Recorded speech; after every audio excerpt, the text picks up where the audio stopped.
প্রতিশ্রুতি দেওয়ার বড় কিছু নাই। বিগত 14 বছর আমি চেয়ারম্যানই করছি। সেই জায়গায় আমার ইতিহাসটা এলাকার যে জনগণ আছে, গরিব দুঃখী আছে, ওরা সবাই জানে আমি কি ধরনের কাজ করছি। এবং ওই যে বিধবা ভাতা, বয়স্ক ভাতা, সব ধরনের কার্যক্রম আমি কিভাবে করছি এবং প্রয়োজনে আমার নিজের থেকেও আমি তাদেরকে দিচ্ছি। জি ভাইয়া, এখন জনগণের কাছে আপনার প্রত্যাশা কি ভাইয়া? আমার আমি আগামী নির্বাচনে আমি গাউদিয়া ইউনিয়নবাসীর কাছে আমার প্রত্যাশা সবাই যেন আমাকে ভোট দেয় এবং সবার খেদমত যেন আমি করতে পারি সেই ব্যবস্থা যেন করে। ভাইয়া, আপনি চেয়ারম্যান প্রার্থী হিসেবে যদি জনগণের ভোটে নির্বাচিত হন, তাহলে আপনার ইউনিয়নে কি কাজ বাকি রয়ে গেছে বলে মনে করেন? আমাদের ইউনিয়নে অজস্র কাজ বাকি আছে। আর বিগত দিনে আমি অনেক প্রচুর কাজ করছি।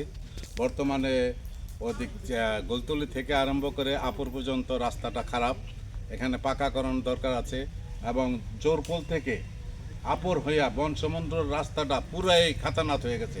এখানে বিগত অনেক বছর ধরে এই রাস্তার কোনো কাজ হচ্ছে না এবং এই রাস্তা পাকাকরণ একেবারে অতি জরুরি।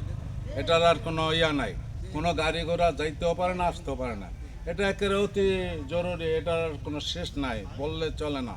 সাধারণ মানুষ অনেক কষ্টে যাতায়াত করে।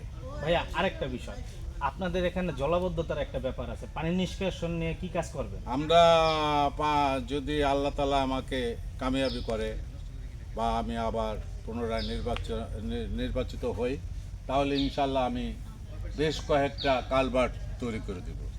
ভাইয়া, আরেকটা বিষয়, বর্তমানে মাদক আমাদের সমাজে একটি বড় বিধি হয়ে দাঁড়িয়েছে। মাদক নির্মূল নিয়ে কি কাজ করবেন? আমি প্রত্যেকটা ওয়ার্ডে ওয়ার্ডে আমরা কমিটি গঠন করে দেব এবং কমিটির মাধ্যমে যারা মাদক সেবনকারী তাদেরকে আমরা সুস্থ করার জন্য একটা ব্যবস্থা নিব। সুস্থ করলে ওরা পরবর্তীতে যায় ভালো হইতে পারবো।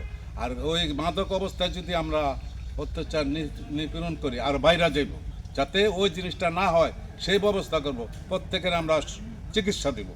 জি ভাইয়া, আরেকটা বিষয়, বাংলাদেশ কৃষি প্রধান দেশ, কৃষকদের নিয়ে আপনার ভবিষ্যৎ পরিকল্পনা কি আপনার এই নিয়ে? কৃষকদের নিয়ে চিন্তা ভাবনা আছে।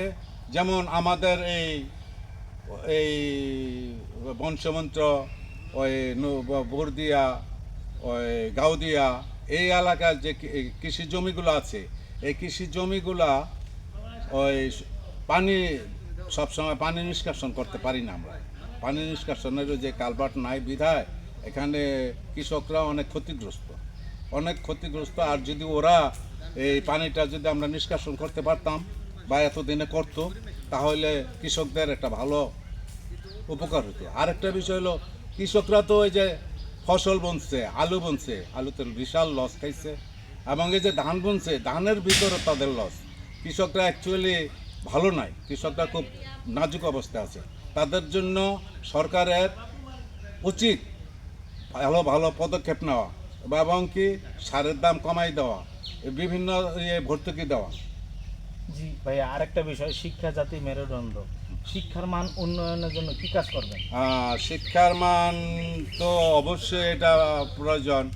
আর শিক্ষার জন্য আমরা এটাও আমাদের সামাজিকের ভিতরে একটা গণ আন্দোলনের মতনই করা দরকার, যাতে আমাদের ছেলেবেলেরা ভবিষ্যতে সুশিক্ষিত হইয়া আমাদের দেশকে সুন্দরভাবে আগায় নিয়ে যেতে পারে, সেই ব্যবস্থা আমরা জি করব। ভাইয়া, আমার আরেকটি গুরুত্বপূর্ণ প্রশ্ন হলো, বিগত দিনে বিভিন্নভাবে বয়স্ক ভাতা, মাতৃত্বকালীন ভাতা এবং কৃষক ভাতা, জেলে ভাতা, বিভিন্ন ভাতা নিয়ে বাণিজ্য চলছে, বাণিজ্য দেখছি আমরা। আপনি যদি চেয়ারম্যান হন, আপনার জনগণের কাছে আপনি কি প্রতিশ্রুতি দিচ্ছেন?